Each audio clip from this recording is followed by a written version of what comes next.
Okay, so let's go ahead and look at some examples dealing with solving equations by factoring. All right, so let's do number one. Well, before I actually get started, there's a property that you're going to use, and it's called the zero factor property. So the zero factor property, and basically it says that if you have two or more factors, so two or more factors, whose product is zero. So if A times B is zero, then one of these must be zero because that's the only way you can get zero. For example, it's kind of like saying 7 times what number is zero? Well, 7 times 0 is 0. So if you have two or more factors whose product is 0, then one of these must be 0. So the zero factor property says all you do is set each factor equal to 0. So you set each one equal to 0. So for example, let's go ahead and solve each of the following. So the easiest example would be something like this. If you have x plus 5 times x minus 2 equals 0. So if you notice, each of these is a factor. So you have this factor times this factor is 0. And remember what factors are. So if you look at the number 8 and you write 8 as 2 times 4, 2 is a factor, 4 is a factor. If you write 8 as 8 times 1, 8 is a factor, 1 is a factor. So these numbers that you're multiplying together are called factors. These expressions that you're multiplying together are called factors. And so by the zero factor property, I have two factors whose product is 0, so that means one of these must be 0. So all you do is set each one equal to 0, just like I'm doing here. And notice these are two linear equations. And so if x plus 5 equals 0, then that means x is negative 5. And if x minus 2 is 0, and you add 2 to both sides, that indicates that x is 2. So those are your solutions. So these are your solutions. Okay? All right, so that's using the zero factor property. So if we look at number two, we have 4x times 3x minus 2 is 0. Now, technically, there are three factors here. There's a 4, an x, and a 3x minus 2. So 4 times x times 3x minus 2. So the three factors. But most students consider the 4x as one factor, although it's technically 2. And so if you notice, I have this product of factors times this factor, and that product is 0. So according to the zero factor property, one of these has to be 0. So all you do is set each one equal to 0. So we get 4x equals 0, and then 3x minus 2 equals 0. And you just solve these linear equations. So here you can divide both sides by 4. 4 divided by 4 is 1. 1 times x is x. And then 0 divided by 4 is 0. So there's one of your solutions. Over here, add 2 to both sides. I get 3x equals 2. Divide both sides by 3 rather. I get x to be 2/3. So those are your solutions. All right, so that's using the zero factor property. Zero factor property. All right, if we look at number 3, so let's suppose we had this for number 3. Number 3, we have negative 2x times 4x plus 1 times 2x minus 1 equals 0. So notice that you have a negative 2, a negative x, 4x plus 1, 2x minus 1. So you have 1, 2, 3, you have 4 factors whose product is 0. And notice that if you look individually at each of those factors, negative 2 can never be 0. So what some students do, because it does confuse them, is they don't know what to do with the negative 2. So what they want to do then is put those two together, and that's fine. You can do that. But you can also say, well, I can't let negative 2 be 0 because that's not a true statement, but I can let x be 0, and I can let 4x plus 1 equal 0, and I can let 2x minus 1 equal 0. All right, and so notice the negative 2 is not involved here. But if you wanted to, you can say negative 2x equals 0. So you can set each of those equal to 0 using the zero factor property. But you got to get x by itself, so you still have to divide by negative 2. And then when you divide by negative 2, you get x to be 0. Over here, to get x by itself, you're going to subtract 1 from both sides. So you get 4x equal negative 1. To get x by itself, right now you're multiplying by 4. The opposite of multiply by 4 is to divide by 4. And so you get x to be a negative 1/4. Over here, you're going to add 1 to both sides. So you get 2x equal 1. Divide both sides by 2. You get x to be 1/2. So in this problem, there were 3 solutions. This one, and this one. So those are your solutions. Now, number 4. Number 4, look at number 4. You have 49x squared minus 25 equals 0. Now, the difference between 4 and those 3 that we did, if you notice, number 1, it was already in factored form. You had a factor times a factor equals 0, and so you use the zero factor property. You have a factor times a factor is 0. You have a factor times a factor times a factor is 0. So you said each one equals 0. Here you don't have that. So first thing you have to do, the step 1, is to factor the polynomial. Factor the polynomial. So if you remember, if you look at the left-hand side, and by the way, if you're going to use the zero factor property, you have to have 0 on the other side. 0 must be there. And so if you look at number 4, it is there. See that 0? So if I cover it up, what you want to do now is factor this. So remember, this is the difference of 2 squares. And so you can factor this as the difference of 2 squares. Now remember, the first thing you should always do is to look for a GCF. So the GCF is 1. So there's nothing else you can factor out. So we're going to do this as the difference of 2 squares. So this becomes 7x minus 5 times 7x plus 5 equals 0. And now this looks, this right here looks like number 1 in particular. So once I get it to factored form, once I factor the polynomial, step 1, once I factor, then step 2 is to set each factor to 0. So you can set each factor to 0, and you can use the zero factor property. Use zero factor property.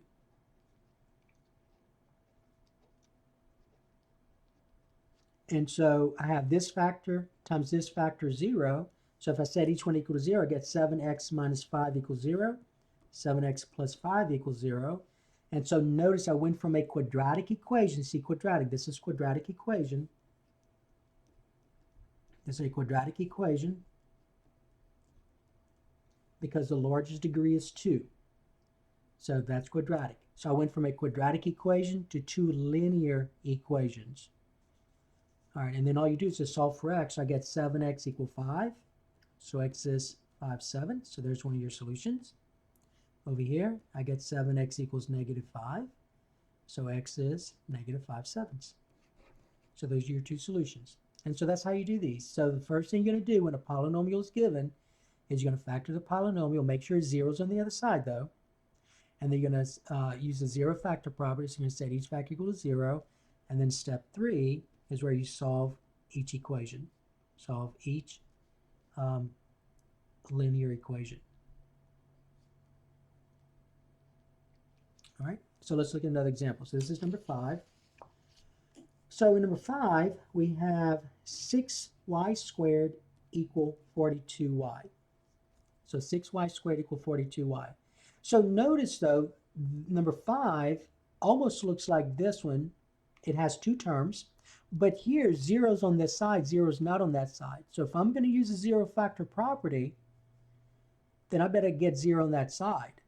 So what you're going to do is you're going to bring the 42y over. So this becomes 6y squared minus 42y equals 0. So now you have 0 on this side. And now step 1 is to factor this polynomial. So what I want you to notice, though, and you need to know that, you got to look for the GCF. See, the GCF here is a 6 y.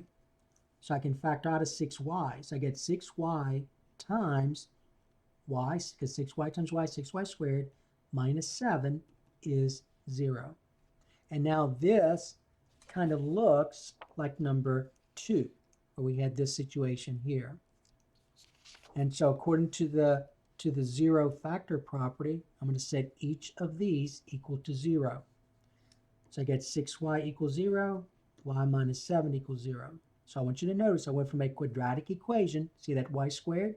So that's quadratic. So I went from a quadratic equation to two linear equations. So these are linear equations. And so now we're going to solve each linear equation. So to get y by itself over here, I'm going to divide both sides by 6. And so therefore, 6 divided by 6 is 1. 1 times y is y. 0 divided by 6 is 0. Over here, I'm going to get y to be 7. Now, I just want to just kind of show you something real quick. So I didn't check anything else, all the other solutions, but let's just check 7 for this one. So I'm going to check y equals 7 for this problem. So when you check, though, and you don't have to, but when you check, always go back to the original. So here was the original. So I have 6y squared equal 42y. And in place of y, I'm going to substitute 7. So I get 6 times 7 squared, and I want to see if that's going to equal 42 times 7. So 7 squared is 49, so that's 6 times 49, right? And this is 42 times 7. So using your calculator, 6 times 49, let's see, 49 times 6 is 294. And then 42 times 7 is also 294. So those are equals. That means y equals 7 is a solution. And you could have done the same thing with 0. So if you want to check y equals 0, so you're trying to find out what values of y makes this equation, makes those two sides equal to each other. So 7 and 0 are the answers. So let's check 0. So here's the equation, the original equation. And in place of y, you're going to substitute 0. So I get 6 times 0 squared. And I want to see if that's going to equal 42 times 0. Well, remember, 0 squared is 0. So 6 times 0 is 0. And over here, 42 times 0 is also equal to 0. So those are equal. And so that's how you can check. Now, I didn't do, let's say, 2/3 because in number 2, because 2/3 is a fraction. So it's a little bit harder to deal with fractions here. But you could have, I'm just going to check this and just kind of show you. So if you want to check x equal 2/3, let me show you what's going to happen. So here's the original. So you get 4x times 3x minus 2 equals 0. Always go back to the original.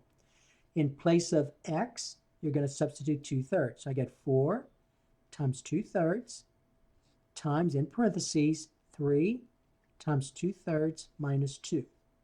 But I want you to notice, and you want to see if that's equal to 0. What I want you to notice is this: the 3's divide out right here, and you get 2 minus 2, so that's 0.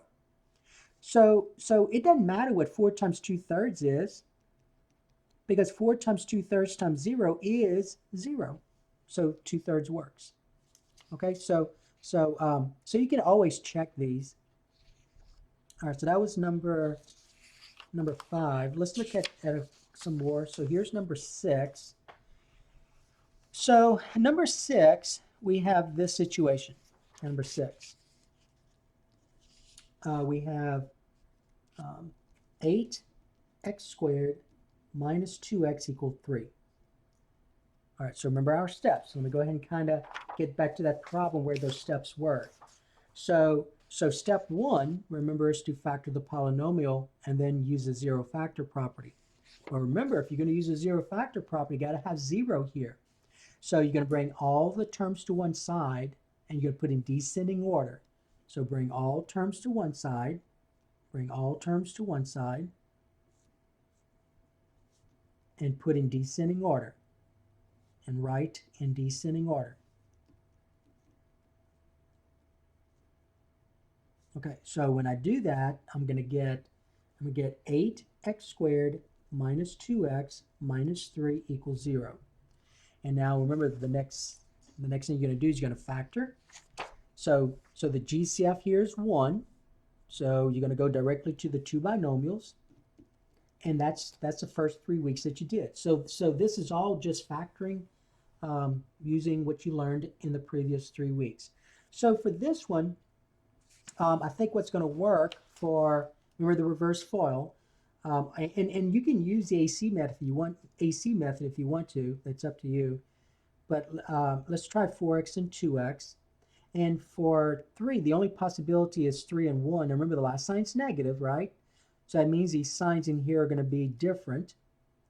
And remember, doing trial and error, so this may not work. We're going to check. And let's go ahead and put the 3 here, the 1 there. Now, the more you do, the better you get at this. The more factoring you do, the better you get at factoring. So most of you should be able to look at this and kind of tell right away what would work.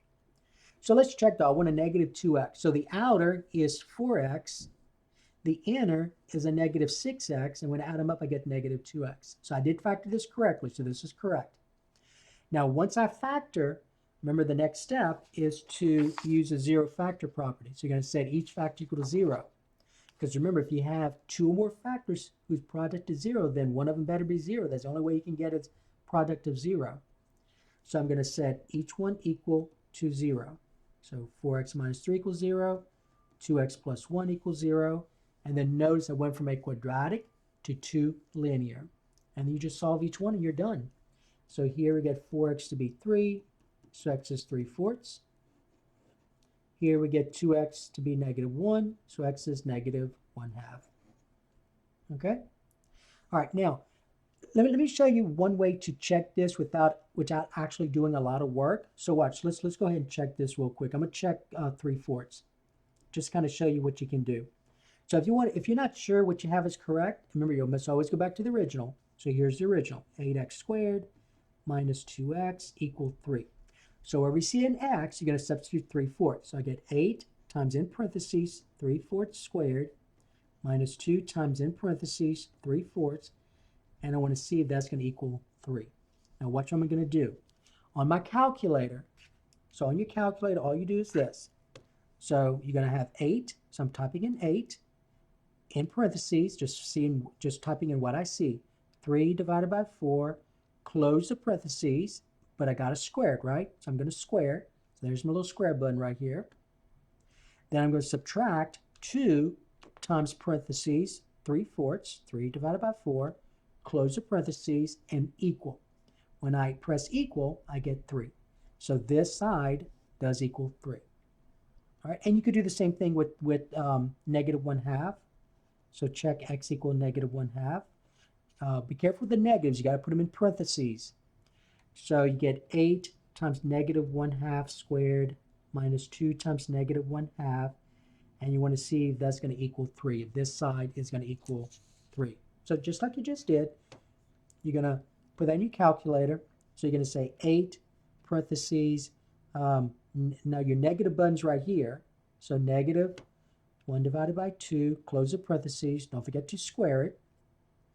And then minus, subtract. Now this is your subtraction button. This is subtraction. This is negative. This is subtraction. So you got to press your subtraction button. So subtract 2 times in parentheses negative 1 divided by 2, close the parentheses, and then equal, and hopefully we get 3, and we do. So this side's 3. So that's how you could check. Most students don't, but just be aware, if you don't check, and again, most students don't, just make sure you're doing these steps correctly, though. Yeah, and then you could easily mess up, because some students, when they do it quickly, they'll look at this and say 4x equals negative 3, and it's not negative 3, it's a positive 3, so you got to be careful.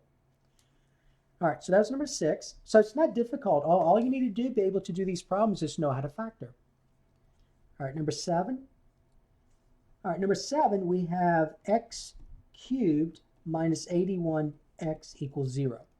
Now, I want you to remember, see this right here was a quadratic equation. So number 6 was a quadratic equation.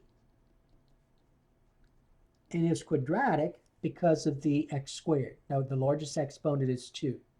Here, though, the largest exponent is 3. So this would be called a cubic equation. Cubic equation. But it doesn't matter whether it's quadratic or whether it's cubic, as long as you're following these steps, you're fine. So remember though, you're going to use a zero factor property, so you got to make sure you have 0 on the other side, and I do. And now you're going to factor.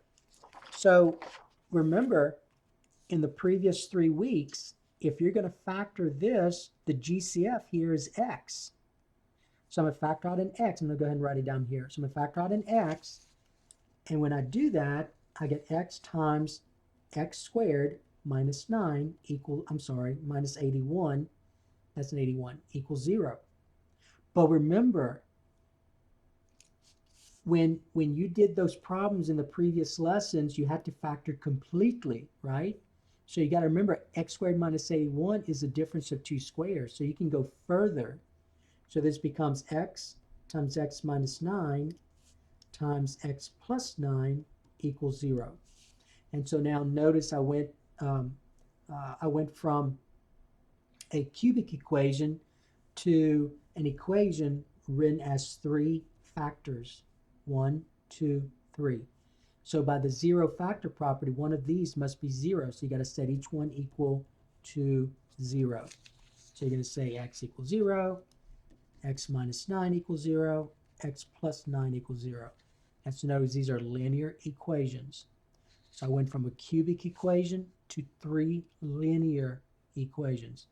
And you just got to get x by itself. Well, over here, x is already by itself, so there's one of your solutions, 0. Over here, x has to equal 9, so there's another solution. And over here, x has to equal negative 9. So those are your 3 solutions. Let's check one of them. Let's check the negative 9. So I want to show you something. If I check x equal negative 9 into the original equation, you must always go back to the original. So if I go back to the original equation, wherever you see the variable x, I'm going to substitute negative 9.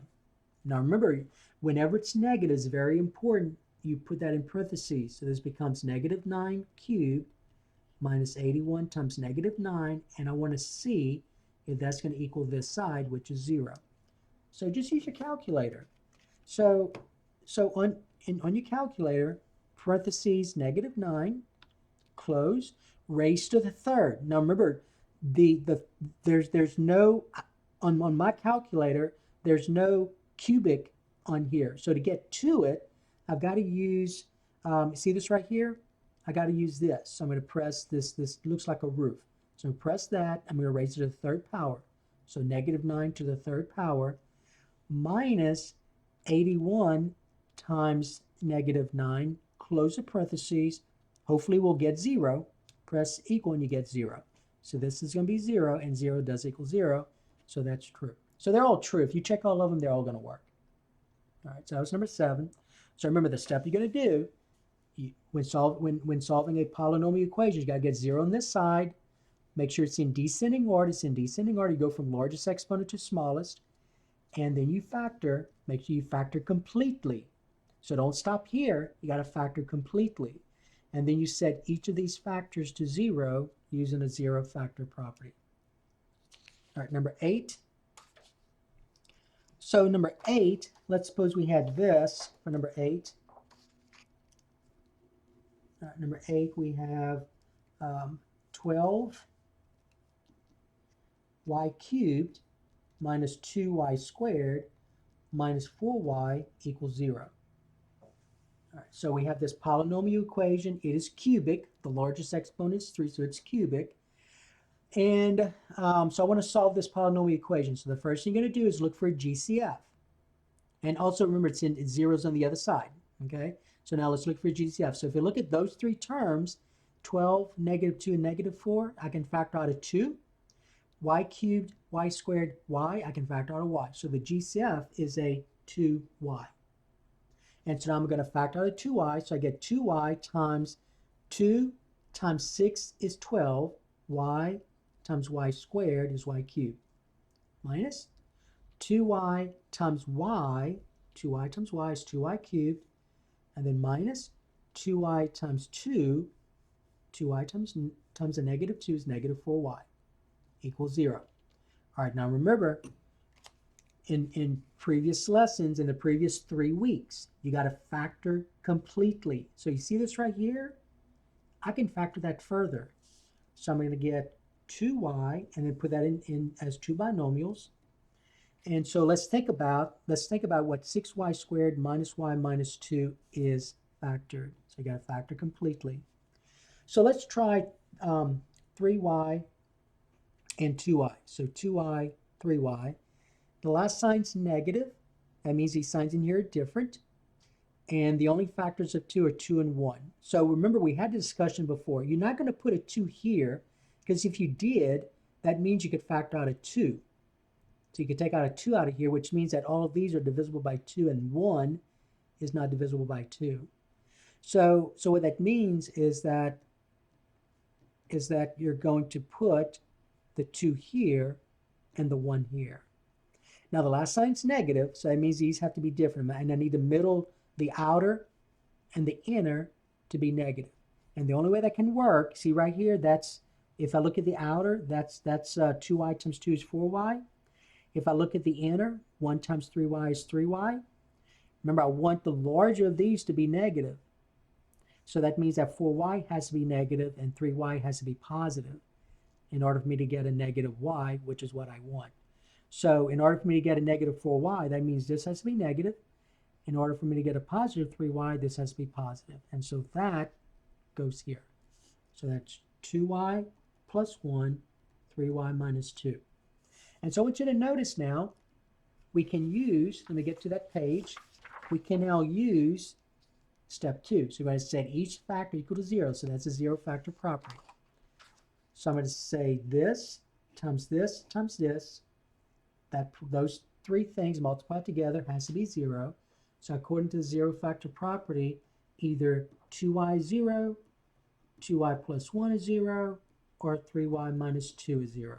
And all you do is just solve for 0. So here, this one's easy. That just says y has to be 0. Now over here, I'm going to get 2y by itself, so that's going to be negative 1, then divide by 2, and I get y to be negative 1/2. So there's the other solution. So far I have 0, negative 1/2. And then over here, 3y has to equal 2, so therefore y has to be 2/3. If you get y by itself, you divide both sides by 3, you get 2/3. So those are your three solutions. Okay, number 9. All right, so let's think about number 9. Now I want you to think about something. So most of you probably will know right away what to do with this. So notice that in number 9, you have 1, 2, 3, 4. You have 4 terms. Zero's on the other side, and it's in descending order. So we're good so far. But remember, it's 4 terms, right?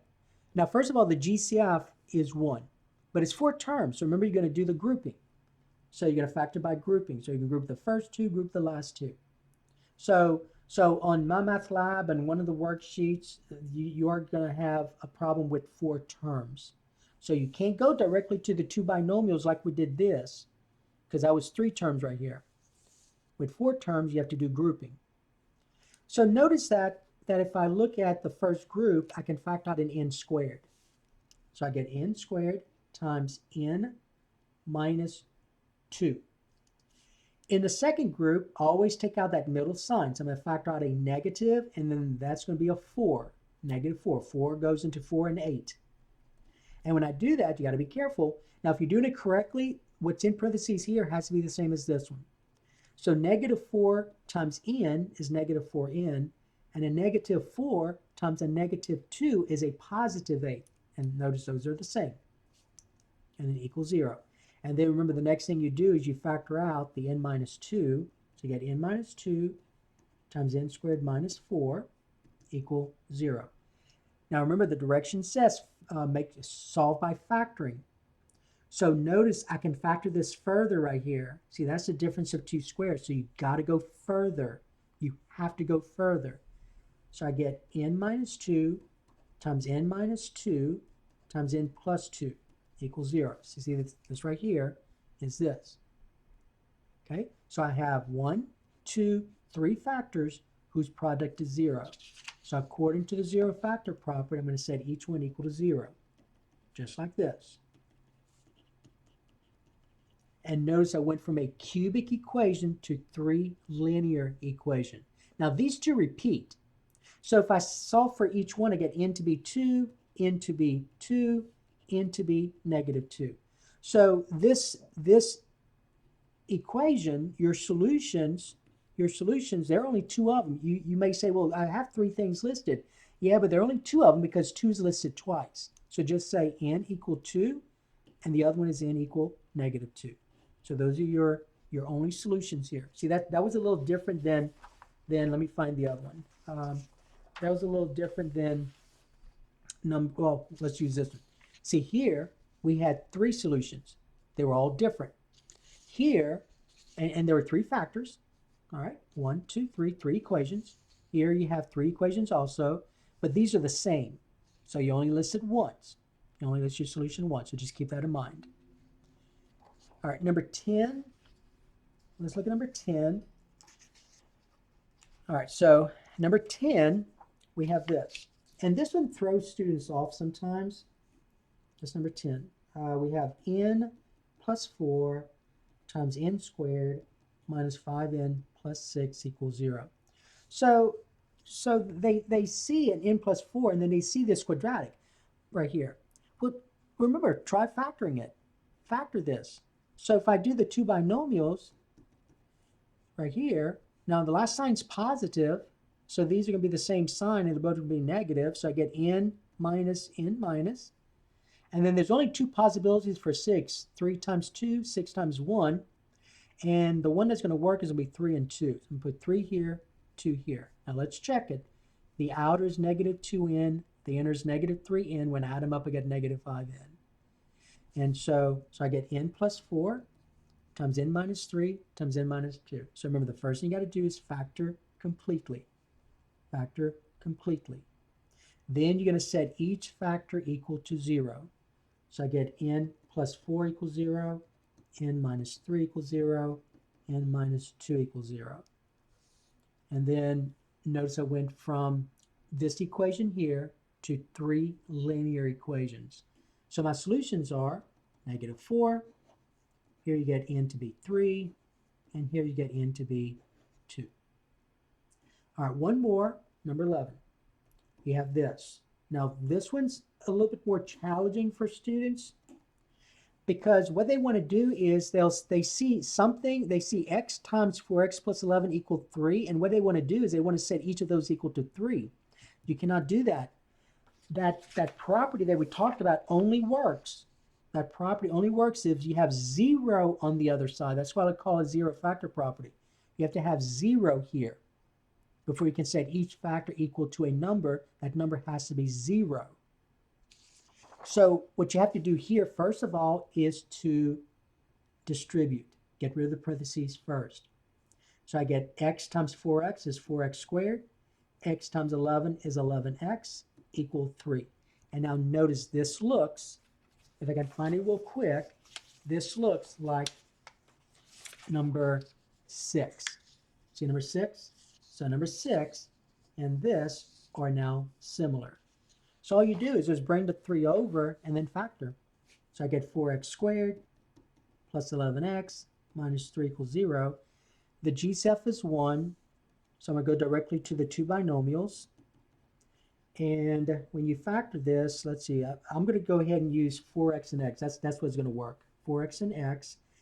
And 1's going to go here, 3's going to go here. The last sign's negative, so these signs have to be different. And what works is that negative 1, this has to be a negative 1, and this has to be a positive 3. But let's go ahead and double check.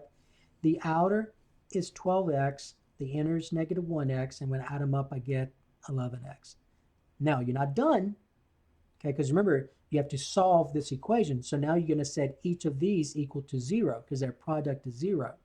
So according to the zero factor property, one of these has to be 0. So I get 4x minus 1 equals 0, x plus 3 equals 0, and then you just solve for x. You have these linear equations. So 4x equal 1, x is 1/4. And that's all you have to do. You can go from here, here to here. And over here, x equal negative 3, and you're done. Those are your two solutions. All right. So I think you have enough to kind of go through the first two worksheets. And if you still need to look at the lessons, then go ahead and look at the lessons that are in the agenda for this week. All right, so that's going to take care of topic 10, which was solving equations by factoring. Now we're going to look at the next topic, but I'm going to go ahead and end this